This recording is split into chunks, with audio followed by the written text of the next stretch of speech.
Salut et bienvenue sur la chaîne Vélo Chinois, c'est Alex. Petite vidéo pour faire un point juste avant le marathon de Paris 2021. Alors j'étais inscrit depuis 2020 et enfin en 2021 je vais avoir droit de courir ce marathon en automne cette année.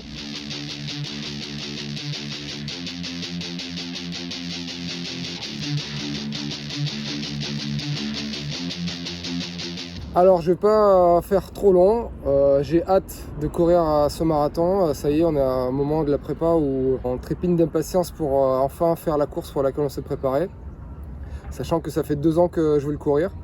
Et je suis là actuellement en quasiment configuration complète telle que je pense courir dimanche. Donc cette année j'ai pas fait de projet sur YouTube de suivi par semaine. J'ai regardé quelques anciennes éditions. Alors pour ceux qui découvrent la chaîne, j'ai fait un suivi de ma prépa pour le marathon de Paris en 2018 ainsi que l'année d'après en 2019 sur le marathon de Montpellier. Et alors ce que je peux vous dire, c'est que j'étais quand même assez prétentieux sur les objectifs. Je sais que c'est bien de se fixer des objectifs hauts et que c'est ce que je me disais à chaque fois sur les débriefs, mais quand même 2h45 je voulais faire en 2018 et 2h48 soit 4 kg en 2019. Même maintenant je pense approcher à peu près peut-être du 4 kg, mais ce n'est toujours pas mon objectif officiel. Cette année l'objectif ce serait de idéalement confirmer le marathon que j'ai couru en off tout seul en avril, quand aurait dû être le marathon de Montpellier 2020 qui avait été reporté. Donc j'ai réussi à faire moins de 2h52, donc en courant tout seul, en étant pacé par un pote à vélo. Très satisfait de ce résultat, donc c'est mon PR, mais non réalisé sur un marathon à ce jour.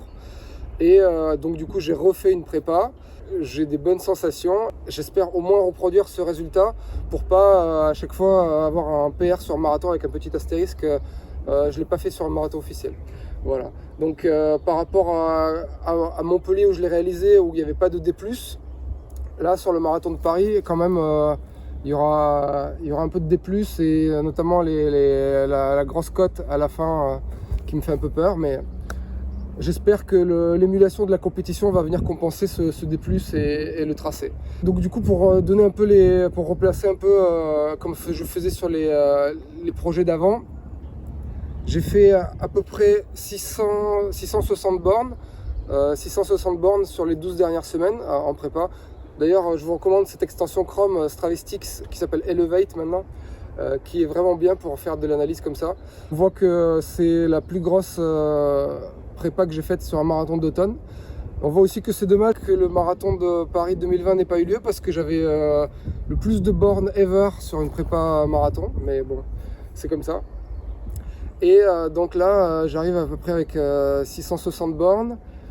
Là, sur les dernières sorties, le dernier dimanche avant la course, j'ai pas fait de sortie longue. J'ai fait un 10 km en paçant Patrice, mon pote, pour faire dans les 39. Il a fait sub 39.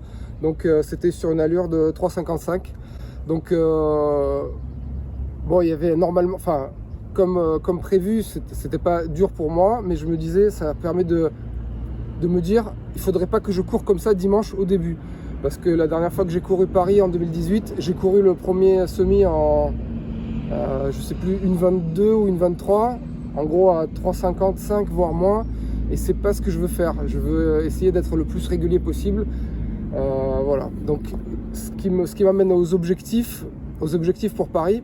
Donc comme j'ai dit, idéalement, j'aimerais faire en dessous de 2,52, mais si je pouvais venir taquiner le sub 2,50, ce serait vraiment chouette. Donc je pense partir avec en tête 4,02, 4,03 comme allure cible, et essayer de me forcer au maximum de ne pas accélérer. Parce que je pense que ce qui s'est passé sur le marathon de Paris en 2018, c'est que vu que j'avais cet objectif, et je me souviens, enfin si on regarde le compte rendu, je me souviens, je m'étais dit bon, allez tant pis, j'y vais, j'avais dit 2,45 et j'ai foncé. Et évidemment ça n'a pas manqué. À partir du 25e, ça a fait que chuter quoi, et c'était une agonie quoi sur la fin. À tel point qu'à la fin, On m'a dit, mais hey, t'as vu la Tour Eiffel? Il est beau le parcours quand même. Je dis, quoi? Il y a la Tour Eiffel? Je l'ai même pas vu. Bref, voilà, donc mon objectif, ce serait d'être dans les 4,02, 4,03 réguliers dimanche. Pour ce qui est de l'équipement, donc je pense partir comme ça. Donc ce haut, c'est un haut Nike Dri-Fit, je sais pas trop quoi, que j'aime bien, il est assez léger. Les manchons, alors en avril j'ai couru avec ça parce que je m'étais dit le matin pour l'échauffement je vais le mettre et puis quand je me réchaufferai je les enlèverai. C'est juste des manchons de cyclisme tout bête, mais j'ai trouvé que ça apportait un certain confort. Ça réchauffe un peu le matin et puis après en fait ça va pas du tout gêner pendant la journée. Je pense que je vais partir comme ça à Paris aussi. Voilà, quoi d'autre, la casquette. Alors je sais que souvent j'ai regardé les vidéos dans le sas prioritaire, les gens qui courent un peu souvent ne mettent pas de casquette, moi j'aime bien. Et puis ce que j'aime bien c'est les casquettes qui absorbent un peu, qui absorbent pas mal, pas les casquettes juste légères où tu as la transpi qui goutte. Moi j'aime bien que la casquette elle absorbe un minimum, comme ça j'ai pas la sueur dans les yeux. Voilà, le short, bah, c'est toujours le meilleur short que je recommande à tout le monde, c'est le short de Decat, le short de trail. Pourquoi? Parce que on peut mettre mais vraiment tout ce qu'on veut dans les poches. Donc je vais partir avec le téléphone qui est en train de filmer en ce moment, mais on peut mettre le téléphone à l'arrière.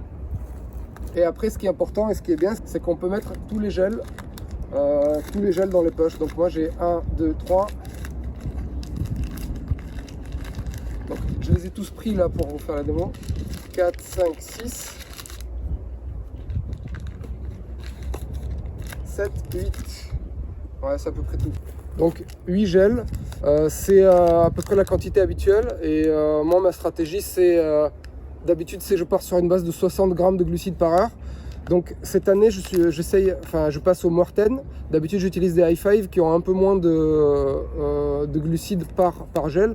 Là, il y en a 25, donc ils sont un peu plus gros et il y a un peu plus de glucides par gel. Donc ça va me faire, je pars toujours sur 3 par heure.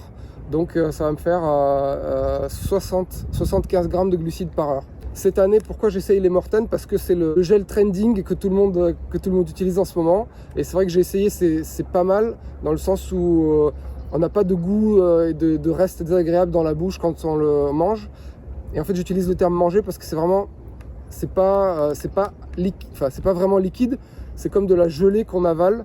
Et du coup, ça laisse pas de goût désagréable, c'est très facile. Voilà. Si je pouvais leur faire une petite critique, ils sont quand même assez gros et je sais pas pourquoi ils ont mis une double paroi qui fait qu'il a un aspect un peu bizarre. Mais sinon j'aime bien, je l'ai testé sur des sorties longues et je vais le tester sur marathon. Et peut-être un autre reproche que je pourrais leur faire, c'est quand on les ouvre ici, il n'y a pas de sorte de cran d'arrêt qui fait que le bout qui est ouvert reste accroché. Parce que vu qu'évidemment il ne faut pas jeter les gels par terre, ni les restes. Donc sur les High-Five par exemple, on peut ouvrir et ça reste attaché. Ici, ce que j'ai remarqué, c'est que ça avait tendance à se barrer, donc il faut bien faire gaffe de garder les deux trucs en même temps. Ah oui, et les chaussures, important. Donc je vais partir avec mes Next Eikiden, des chaussures que du coup j'ai validées sur mon marathon, sur des courses, et c'est une chaussure vraiment sympa et que j'adore pour la compète. Et j'ai oublié de parler du poids. Le poids aussi, pareil, c'est important. Mine de rien, il ne faut pas se voiler la face. Sur des épreuves comme ça, on trimballe son poids sur 42 km. Donc quand même, c'est important. Et cette année, c'est plus difficile. J'ai trouvé que c'était plus difficile pour moi. Bon, c'est l'âge aussi qui parle certainement. Mais après mon marathon d'avril que j'ai fait à mon poids de forme, c'est-à-dire entre 76 et 77 kg, j'ai repris assez vite jusqu'à 82 et après j'ai bien galéré pour me restabiliser dans une fenêtre un peu sympa et là j'ai plus de peine avant la compète de revenir à mon poids de forme.